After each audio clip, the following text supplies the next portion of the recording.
欢迎收看《新闻大白话》，我是主持人翟轩。马上欢迎一下这个阶段加入我们讨论来宾，退役中将蔡化明，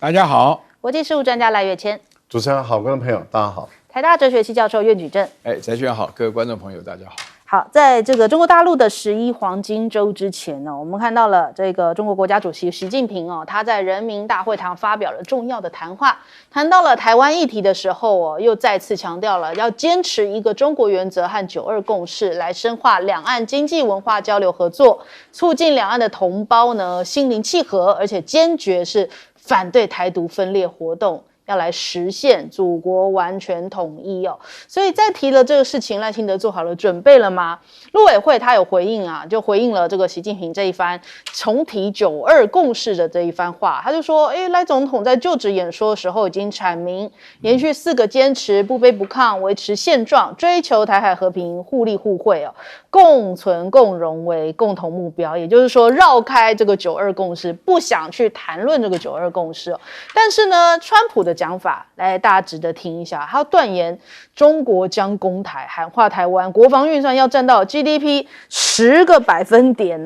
那我们看到这个华盛顿邮报的专栏作家问说如果川普是总统的话，中国会攻打台湾吗？他说不，对，我在当总统的时候他们不会逮打，但最终他们仍然是会的。他说当台湾现在目前国防支出已经达到 GDP 的 2.6%超过多数的北约国家，那他说那他们应该要花到10，也就是说这占比非常高我们花的现在还不够多呢。那这样子其实我们现在花了一堆也没有拿到，花到10，不知道又是什么样一个情况。再来看看现在目前台海南海的紧张美国对上中国大陆和俄罗斯，现在局势是不是已经达到一个临界点了？在11长假之前，美方赶紧跟中方进行了新一轮的外交政策磋商。大陆的外交部提到说，中美双方就国际局势和相关意见议题坦诚深入的交换了意见，而且双方重点也在于外交政策还有国际情势、地区热点这些问题来做了一些建设性的沟通但问题是你一边找人家沟通，然后美国一方面又在赶快军演拉着日本、纽西兰然后澳洲、菲律宾进行这个护南海的演训那这样的一个大动作，其实对比起来中俄也是在进行这个北部联合的这个2024的这个军演所以其实谈归谈，那双方秀肌肉也是好像两大阵营都是彼此对抗着，这个临界点拉满了。那还有南部战区的海军舰艇呢，也编队演练。那这个包含了衡山舰、泰山舰组成的编队，在南海的这个海域来进行实战化的演练，也都没有松懈并没有因为11长假连假有任何一丝松懈那还有另一个事情是，在北极圈这边，其实想不到，你感觉好像距离你很远，可是其实现在变成了另外的，美国跟中俄的一个军力上面的一个角力战场有这样一段画面，就是美国的军机 F-16跟俄罗斯的这个图35呢，竟然贴身逼近，差点擦撞。我们来看看这个惊险的画面就是北美的防空司令部在9月30号公布这一段画面，就说俄军的图35战机从 F-16的左边斜切飞到了 F-16的右前方，等于说从你这个后方这样切到你前面来，哇，差一点擦身不及，措手不及的处理所以 F-16也是吓了一跳这个驾驶员。那所以我们看到这个北美的防空司令就讲说，俄军飞行员的举动不专业，而且极不安全，这是专业空军，这不应该是你这个专业人员所为啦。可是看起来是挺专业的，因为他可以这样子达到吓到你一下，但是又这个巧妙闪避的一个效果，所以代表是不是也是俄罗斯在释放一些讯号让美国知道呢？再来我们看一下，其实阿拉斯加这边中俄也有非常多一连串的动作。从今年7月份开始，7月11号，大陆的4艘军舰现身阿拉斯加，航入了美国的专属经济区。7月24号，就是中俄的轰炸机也现踪在这里那美加的战机赶快联合拦截。还有8月7号的时候，中俄的舰队逼近了阿拉斯加，美国的军机军舰也是赶紧监控戒备。再来就是紧锣密鼓的5天4次在阿拉斯加的海域附近海岸附近出现了俄罗斯军机11号、13号、15号、16号，密集的在9月中旬的时候，这样子频繁的出现军机在这边。美国的海岸防卫队就解读了，就说发现到这个中俄的海军动作增加了非常多。华尔街日报想说，这可能代表着北极深处挑战西方势力，中俄已经在亮剑了。在这个北极圈内，挪威这个斯瓦尔巴群岛呢，已经成为俄罗斯跟中国前沿阵地中俄两国试图要控制北极的贸易线路，那来损害西方利益的状况，在这种扩大地区的军事存在。那日本那边其实现在因为石破茂马上任，所以他就说强调要来修改法律，应对中俄军机侵犯领空。所以现在看起来两大阵营真的是越来越加紧绷。石破茂讲说，现在有必要改变现行只承认正当防卫的这种方式应该是要在采取必要措施。他说，作为国家必须要明确表达自己的意志。但我们知道这个日本其实是非正常国家嘛，所以他是不是借由这个要一步一步的把他的军事装备回来呢？那我们先来问一下帅将军怎么看？首先，那个习近平在他国庆这前夕讲这个话，我觉得我们不能够说是把它看成是一个通常的一般的。因为中国大陆全国上下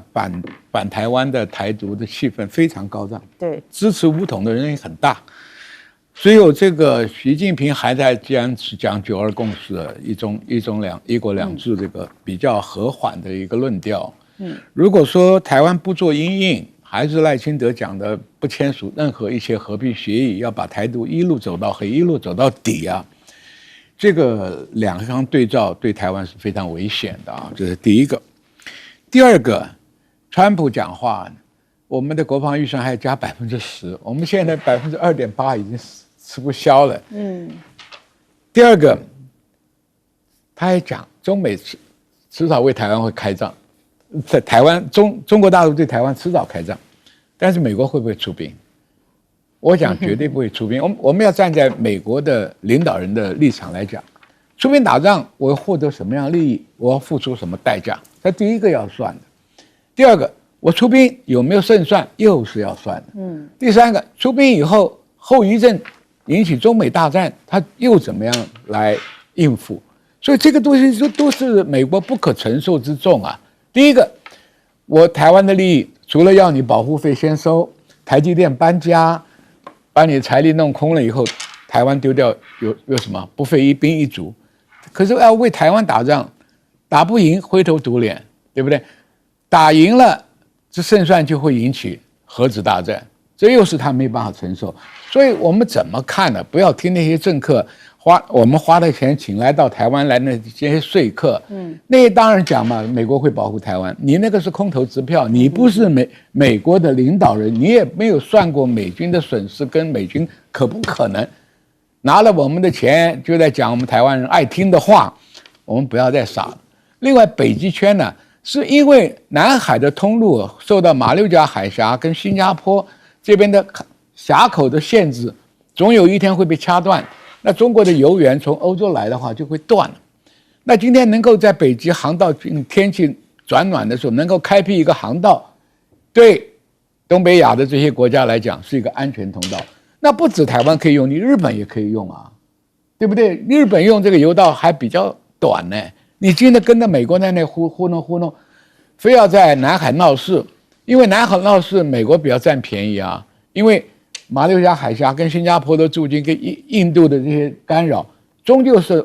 海上生命线是一个很大的威胁。所以现在北极航道的开，所以我们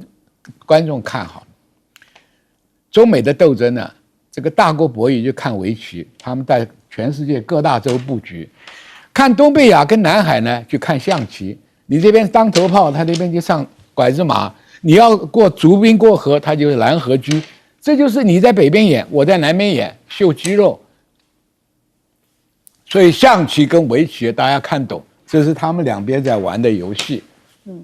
好，我们来问一下赖老师。台湾一年的 GDP 的总生产值也不过就是23兆新台币23兆，要拿出10%的话，等于是2.3兆我们的国家政府的总预算也不过就是2兆多，你全部的人大家不吃不喝，也不要教育预算了，也不要健保了，也不要民生了，也不要社会了，也不要经济发展、科技发展，什么都不要，全部把这个钱拿来给国防预算用。变北韩了，比当时内战的时候，国民党刚来到台湾，那时候还是整个我们的国防预算占我们的总收入税收的70%，那川普现在要100%，还更多。我觉得这个简直是莫名其妙。那目的在哪里？像美国在买更多的这些烂东西送回台湾来，我觉得捞光台湾的钱也不是这样捞法。然后刚刚我觉得薛良金讲得很对啊，那些卸任的那些美国的高阶官员，卸任的就来台湾讲那个民进党爱听的话，台独爱听的话，就带了一大把钱又回去美国了，也是来就来这边就是喷口水，然后我们台湾人的几十万的美元，他就带着口袋里面就回去了。我觉得全世界没有这么好捞钱的，我们每一笔钱都是辛辛苦苦赚来的。对，我们的台湾的年轻人都是这样子，每天工作几个小时，然后还要兼2、3个工，然后1个月才几万块钱台币，然后就这样子，民进党就把我们台湾人的年轻人的这个血汗钱，随便就是30万、50万美元哦，再乘以30倍。贵的还有100万的，对不对？然后就送过去，然后给那些美国的政客这样喷口水来这边住5、6星级的饭店，然后就把我们的年轻人血汗钱全部带走。对，我觉得不能够这样欺负台湾人啊！我实在是很看不惯民进党的那些人这样欺负我们台湾的年轻人，不能这样欺负了。我觉得这是很过分的事情。那今天美国一个国家已经不行了，所以他要把澳大利亚、纽西兰、日本，然后都拉进来，然后一起在南海跟菲律宾造乱。结果大陆现在的做法就是你来硬的，我就比你更硬。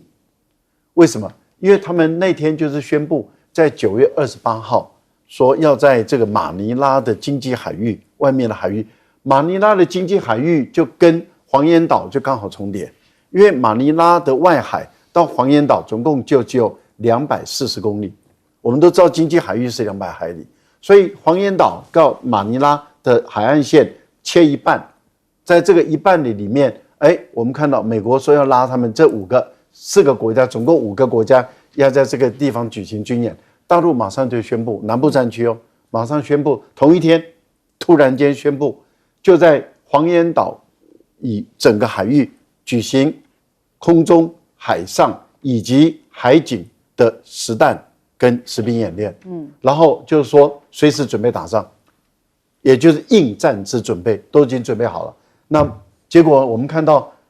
突然间这5个国家的军演声音不见了。到今天我们每天在查日本的共同社啦、日本的媒体，怎么这是5个国家的军演声音不见了呢？到底在哪里军演呢？然后演在哪里呢？都不见了，因为大陆的态度我就实弹演练，我就实弹射击，看你敢不敢来撞雷区。结果这几个国家都龟缩了。我觉得场面做那么大，大陆一旦说那么就来硬看看嘛，用硬，我跟你更硬，我觉得这些国家就整个怂了。每天玩这个游戏玩的大家烦不烦啊？好，请教岳老师。我最近得出一个感觉啊，我常常跟一些朋友讨论啊，我觉得北京成了鸽派，然后台湾这边赖清德成了鹰派。赖清德的话呢，所作所为啊，每一件事情啊，都是要叫的台湾人就跟着他一起啊，我往前送死。他自己有没有送死的准备我不知道啊，但是他的做法，然后这个我自己看到今天这个消息，我觉得不容易了啊。一个中国9·2共识的话呢，现在又提出来，因为在这种氛围下，那么提出来这个的话呢，最主要，那反而是赖清德讲的，他先强调。绝对不会接受和平协议啊！但是他这里面讲的内容，那4个坚持，那就是协议下的结果啊，那不是目的，不就是为了和平吗？所以足以证明啊，赖清德讲到说是什么不卑不亢啊，什么维持现状啊，这里头当中啊，我觉得对于大陆来讲最敏感的就是维持现状。本来你是很容易得到维持现状的，和平协议就是维持现状嘛，那不是就是这样子吗？那你现在的话呢，整个逻辑发生了错乱，导致于的话呢，你又要准备打仗，又没有人，所以呢逼得不得了，要看到大陆这边释放了和平的消息，那你就先把它画出来在前头。所以我们做过很多的评论的。那另外的话呢，我觉得川普根本没有资格评论台湾。说句良心话，川普的话呢，他是一个非常无知的人。他是一个非常无知的人，他根本都搞不清楚我说句良心话，是美国需要台湾不是台湾需要美国我们坦白讲美国需要台湾来牵制大陆台湾干嘛需要美国呢？如果美国的话呢没有保证的话来派兵派员来的话，我们为什么要做这种准备？这种想法的话，任何人只要稍微算一下，如果你是自己的拿出钱来的话呢，你就不愿意做这种事情只是你感觉不到而已另外的话呢，我觉得中俄北部联合2024的这个演习的话，它具有3方面的意义非常重要。第一个的话呢，就是中国跟俄国的话呢，在北方进行的联合的演习的话，对于日本是一个很大的牵制，日本也是美国需要的一个马前卒。第二个的话呢，就是北极圈本身来讲因为这个气候的暖化，它本身会变成一个非常重要的航道那在这种情况下的话呢，及早部署，那俄罗斯它具有这个先天的实力嘛。然后第3点的话呢，中国需要跟俄国一起演习的时候，你这边不是一天到晚到南部到我们这边来吗？我们这边也到那边去来而不往非礼所以说在这种情况下的话，你可以很明显的看得出来，中加俄的联合训练是要比美国拉那些什么澳洲、纽西兰要强得多得多。我真的有的时候蛮希望这个南海这边能够好好让菲律宾得到一点教训。好，我们先休息一下，广告之后马上回来。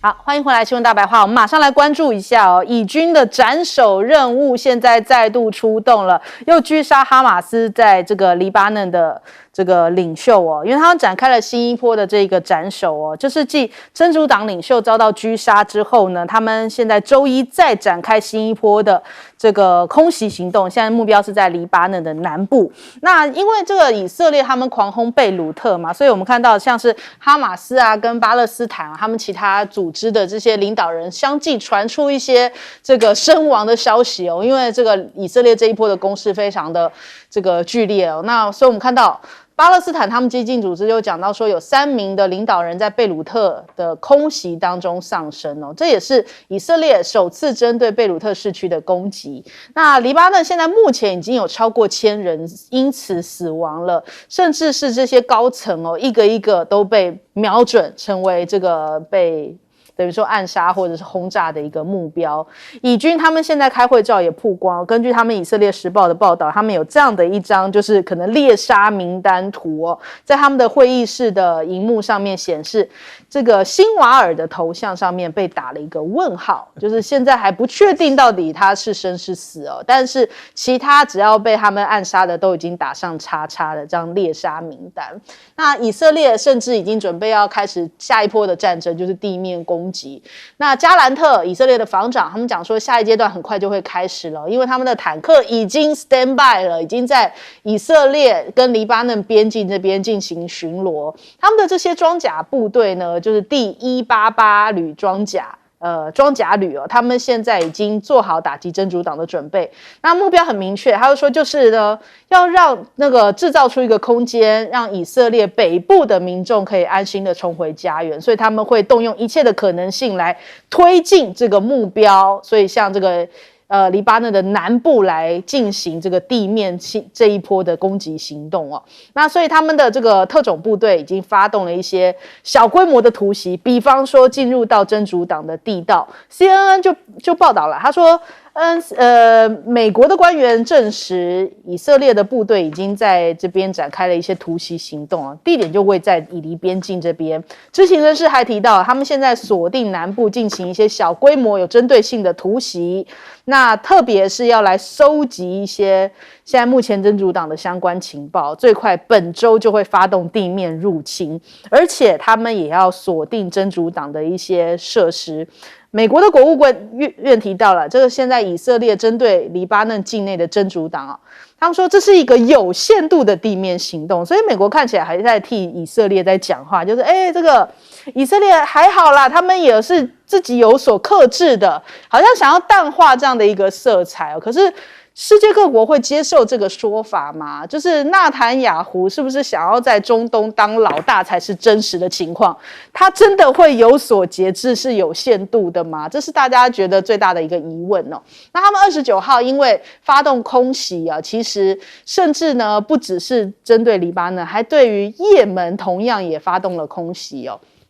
那格朗特讲法，他说那些想要伤害以色列民众的人都必须要付出沉重的代价，所以他们一方面炸黎巴嫩，一方面炸这个也门，所以感觉好像几路开弓啊，七面作战。纳坦雅胡说我们进来作战是基于一个大战略，要创造中东的新平衡，那要让所有的敌友再一次认清以色列是个强大的国家。七面战争包含了抵御伊朗、巴勒斯坦、这个约旦河西岸真主党、叙利亚、伊拉克跟也门，哇，非常大的野心哦。所以纳坦雅胡他展现出他现在要在中东称霸的这个野心。他说中东就没有以色列无法触及的地方哦。那这个本国的人民呢，他们现在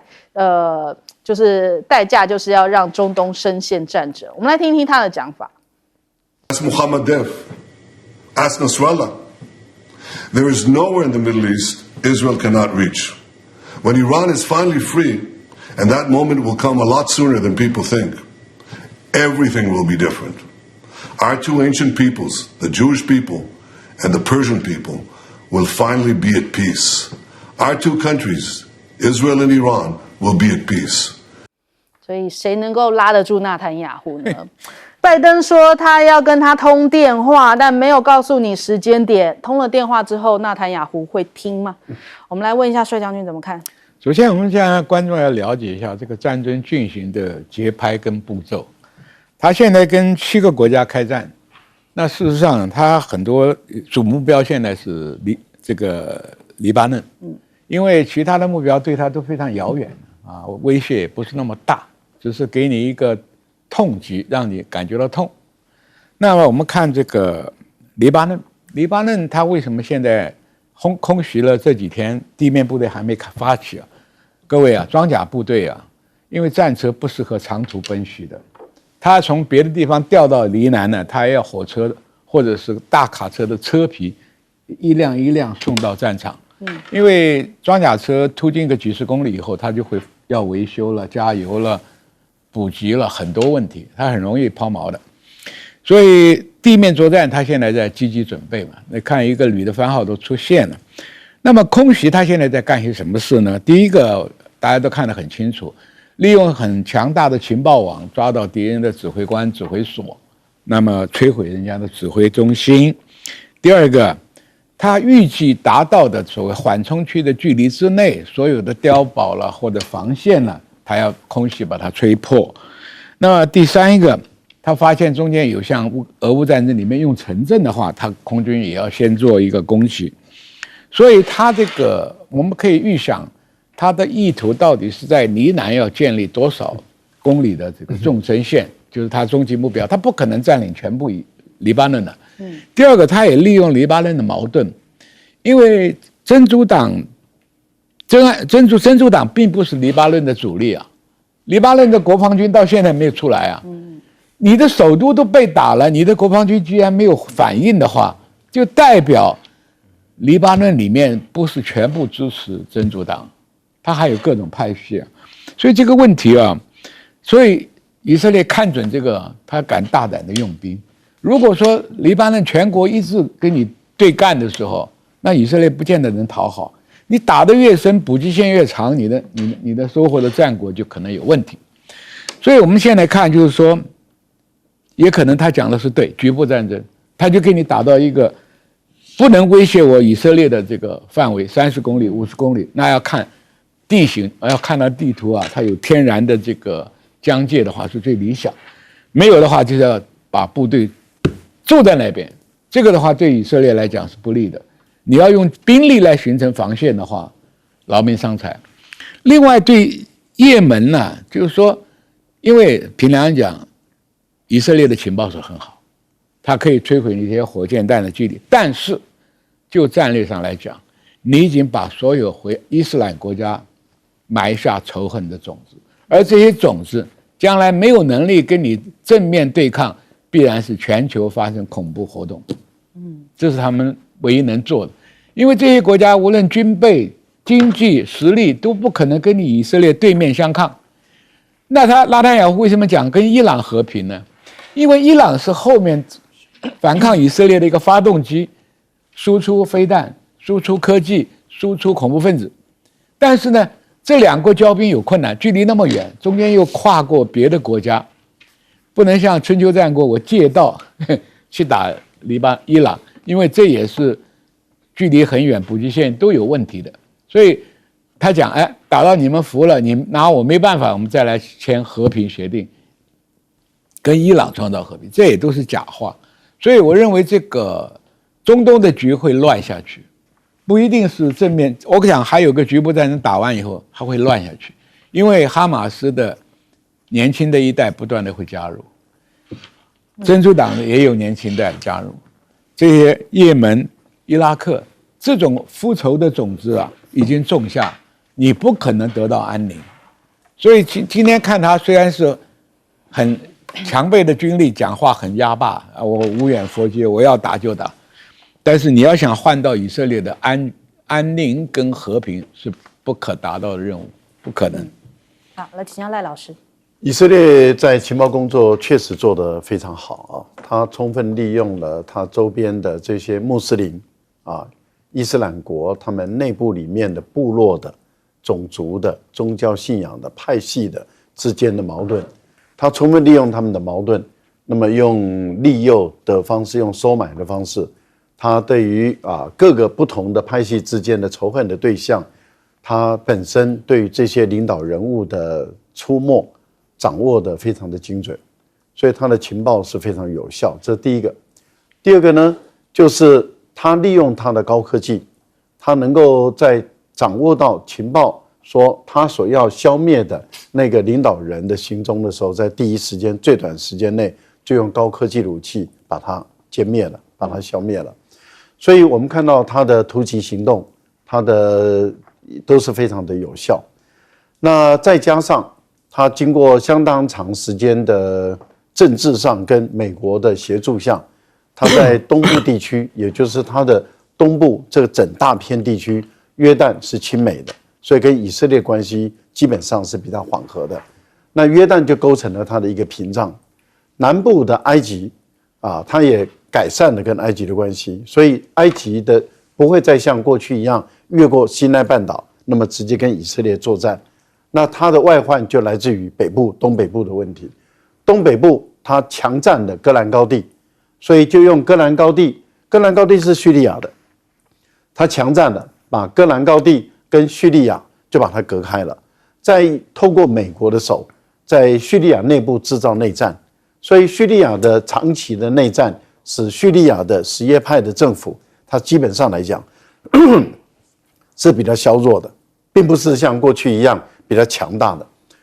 再加上美国在叙利亚的北部部署的军事基地，在伊拉克部署的军事基地，所以伊拉克的什叶派、叙利亚的什叶派的这些民兵组织，它基本上就没有办法直接威胁到以色列的安全的问题了。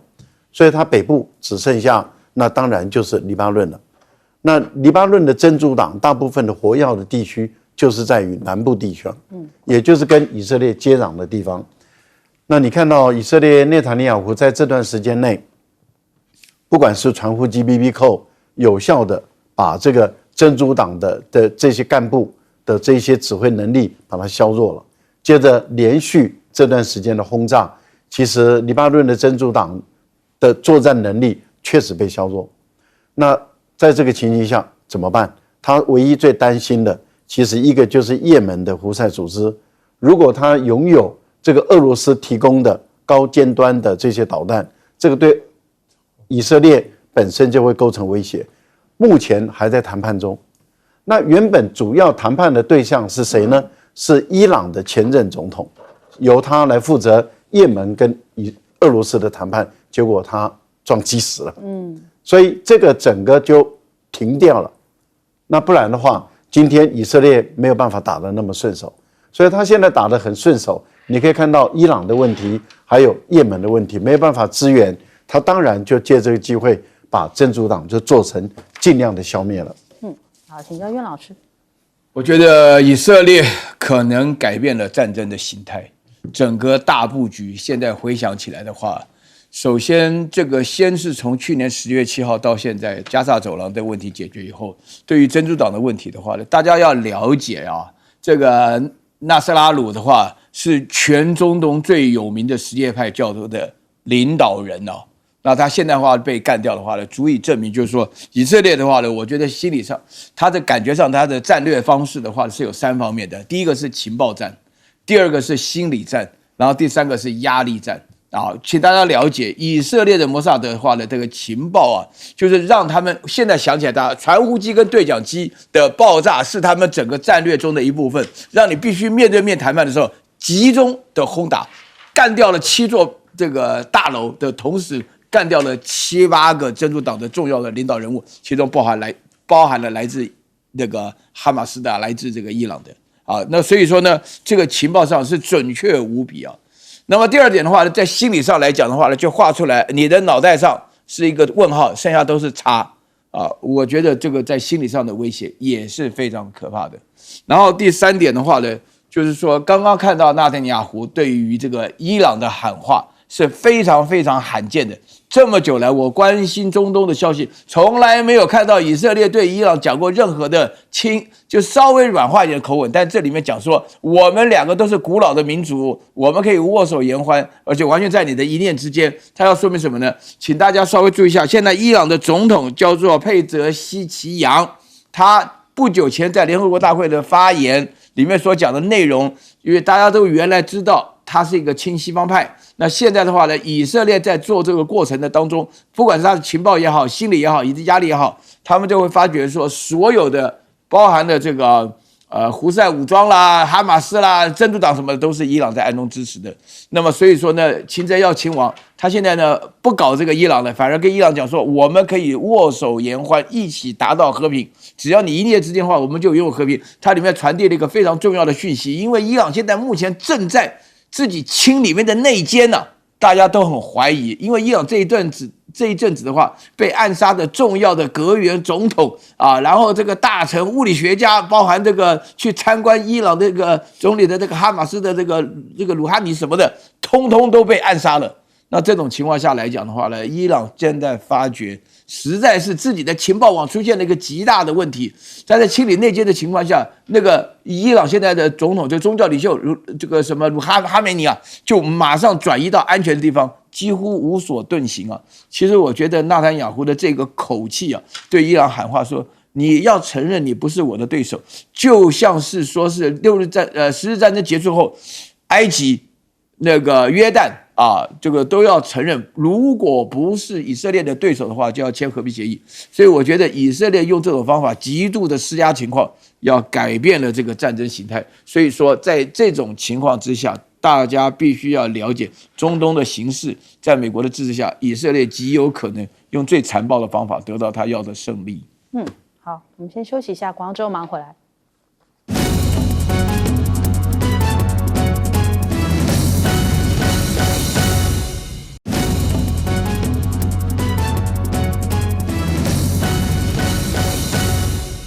现在中国大陆最热的话题哦，就是说，你有没有买 A 股？因为 A 股的这个飙升真的是让人人有感，看到史诗级的暴涨啊！很多大陆的网友们就在讲说，哎呀，看到 A 股这样，我还在上个 B 班呢、就是心里面感觉一种凄凉。看人家 A 股一天可以赚这个平均2.58万元，甚至还有人这个截图 po 文说，一觉醒了赚了52万人民币啊，这个单位。所以很多人就甚至至还辞掉了原本的工作，就说啊，这个连作家就在讲说，我财富自由啦，兄弟们断更2天哦，这本书以后我不写啦，因为我已经搭上了这个牛市哦，家里凑了一下有500多万元，这几天赚了300万预计牛市之后我就财富自由了，作家不写作了，所以上班族如果有买到了，可能现在也可以财富自由一下了，有点像我们当年搞6合彩的那个。对，然后连央视新闻都很罕见的，就是以40秒时间来报道这个 A 股的强势大涨哦。那上一次这样子，央视的报道要追溯到2020年的7月份，所以大陆的金融界观察这个 A 股1天之内诞生了9大新纪录，5项牛市的要素都已经齐备了。那 A 股节后的一个交易日，就是很多就是今天啦，今天开始放这个大陆的11连假嘛，很多人讲说不要放，然后让它继续涨下去，就很多人讲说宁愿回来上班还有很多人是就算去放假没关系，口袋满满我要自己升格，就是让我的这个旅游花的更阔绰一点，然后升等升仓那你看到了这一次，其实中国大陆就是大动作这样子，让整个市场热起来。上证跟沪深双双飙涨了8%，沪深300指数更是一举突破了4000点到4017.85点，创下16年来最大的单日涨幅。那中国大陆的股市飙升来结束了第三季，第三季就是到9月底嘛，今天10月1号开始，已经是到了今年的Q4了，所以呢，这样的一个漂亮的成绩单来结束，那对比一下中美的冰火2重天中国大陆的股市强劲反弹，但美股的基金却被大规模的抛售了，怎么会这么冷暖相差这么大呢？因为你看到很多投资人已经连续5周来减持美国的股票基金，主要的原因就是对于美国的经济现在健康的状况持续的担忧，而且大选又快要到了，所以要更加的谨慎。以前大选可不是这样子以前大选的时候是说大选会有一个行情嘛，所以要及早布局进去，现在大选变成要避险啦，怎么会是如此呢？它有很多大型基金高达了152.3亿美元的资金这样流出，创下了2022年12月以来最大的单周抛售规模，可能也是卖出去这边去买陆股也是有可能因为它资金要调节嘛。但是这反映出来对于陆股这一波的信心，在全球来说，不止大陆的股民，甚至连国际上面的这个投资热钱都一股脑的往大陆去了呢。再来对比一下，就是中美的现在的晶片战孟晚舟从今天开始，就是10月1号开始，到明年的3月底呢，来担任轮值董事长。所以现在大家就在聚焦啦，接下来华为会端出什么样的一个新菜色出来？上一次孟晚舟当轮值董事长的时候，那时候是推出 Mate 60嘛，所以这一次又轮到他了，可能 Mate 70也快要出现了。那黄仁勋也要注意了嘛，因为华为有最强的 AI 晶片也进入到测试了，恐怕会重挫辉达在大陆的一个生产力。因为其实辉达当时被禁售的时候，它有特别做一些特供版、特规版，然后卖给中国大陆，但是一做出来，美国就马上在限制所以现在目前辉达在大陆的市占率，就是一直受到影响，还特别在又开发了新一波的 H20、L20 跟 L2 GPU。那路透社就报道，知情人士讲，现在TikTok 的母公司字节跳动现在要开发 AI 的语言模型采取的是华为晶片来进行训练。最新的910C 晶片已经进入到测试阶段了。那现在是不是也因此，是不是对于辉达来说是一个警讯呢？字节跳动其实是辉达降规晶片的 H20 的最大客户，但是现在它是不是转往要去买华为的晶片来取代辉达呢？辉达是不是快要吸不到人民币？连 TikTok 都已经转向华为。那我们看到这个 TikTok 驻华府的发言人他说呢，整个前提都是错的，我们没有在研发新模型所以这个事情还不得证实。但是中国大陆的确是有意的在推动说本土企业尽量避免去购买辉达的晶片，因为你总感觉好像随时美国会你今天可以买，明天不能买嘛，那个脖子总是给人家掐着。所以他说不如鼓励他们转往这个中国大陆国内的一些供应商，比方说像是华为一些其他的供应链就连这个现在目前晶片制造商的龙头寒武纪，其实他们在这个科技寒武纪科技，他们在周一的时候呢，也是拉出涨停哦，涨幅高达20%，所以代表中国大陆的这个晶片风口是不是也已经来了？那还有根据路透的报道，他们讲说，美国的商务部公布了一项新的规定，可能会放宽中东资料中心运送人工智晶片的一个难度哦。从2023年10月以来，美国的出口商向中东还有中亚这些地方的出口都必须要有许可证，可能很怕说中东你会不会买了之后偷偷转到中国大陆啊，所以又开始来限制，但是这个限制最后会不会又打到美国自己呢？恐怕美国自己得想清楚。我们先来问一下赖老师怎么看？我觉得大陆的股市，当然这是目前大家最热门讨论的啊，因为我们在台湾看的是羡慕不已哈，但是对大陆人来说这是久违了因为在这段相当的期间里面，从川普开始对大陆发动贸易战，到拜登延伸到科技战，这4年以来，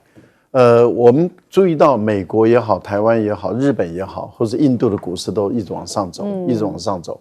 唯独就是大陆的股市就是一直在下面，然后中间有几次突破了3000点又回来了，突破了3000点又回来，几次以后大家就没信心了，就觉得大陆股市怎么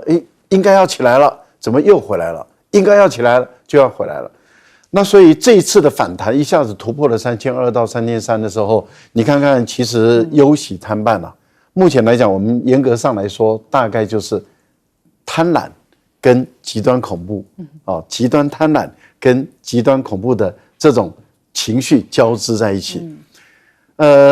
贪婪就是说应该还会再更涨一点吧，手上应该拿着吧。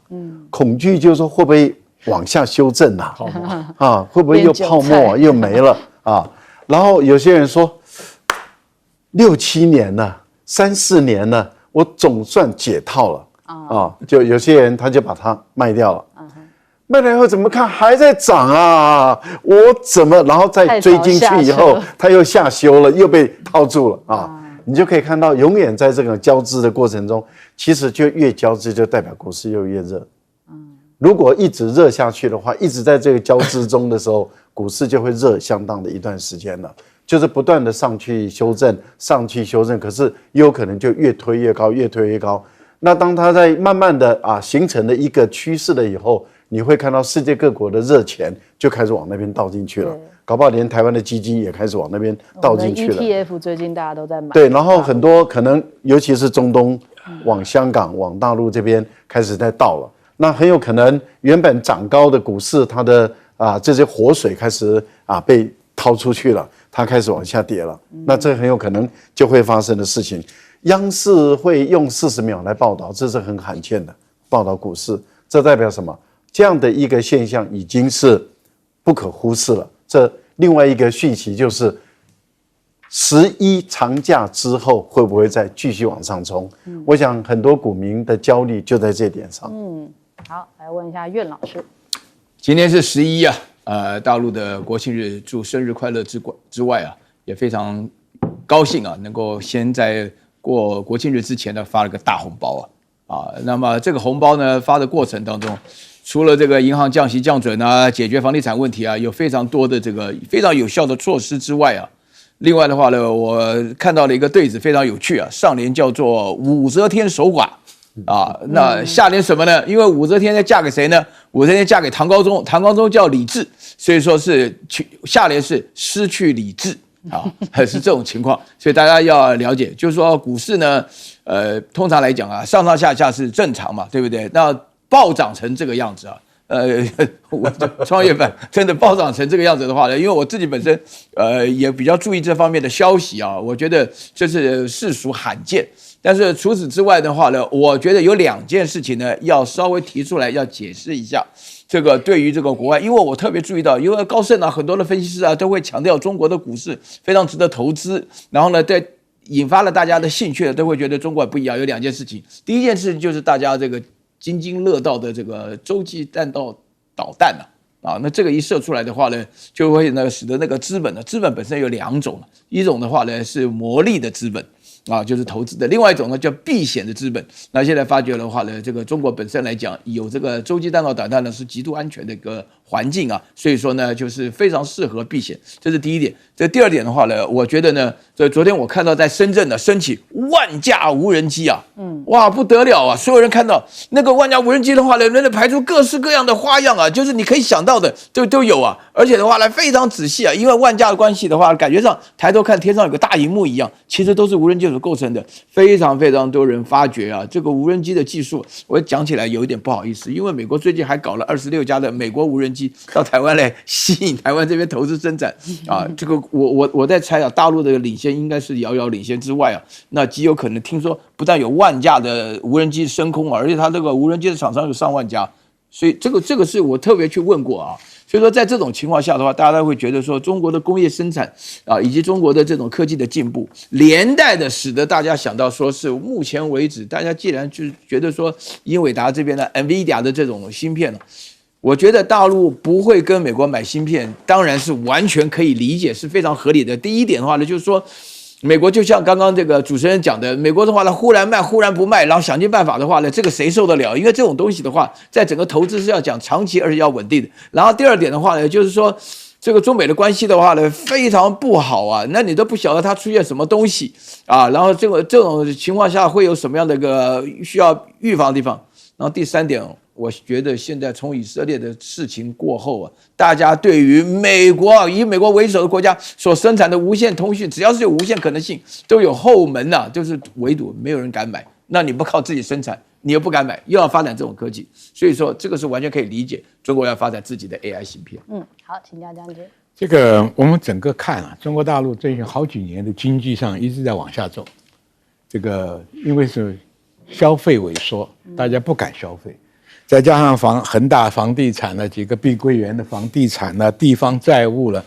搞到现在大陆的经济是感觉到有危机，外资也走。这次他用的技术很巧妙啊，在11长假前一个礼拜，他3大政策出来，三大政策出来是有利股市，股市是最容易点火的。刚刚像赖教授这样讲了，一看有利可图，股民疯狂进入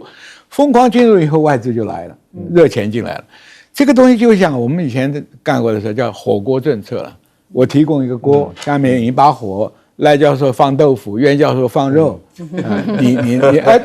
它就成了嘛。因为你的投资只有一个锅一个火嘛，对不对？这个有利可图都进来，你看这些股民赚到钱，你才干什么？马上在11长假就开始消费，消费地方老百姓就有感啊，你旅客多，我收入多啊，这个旅馆啦、交通啦、饮食啊都赚钱嘛，所以这个东西就是点火作用，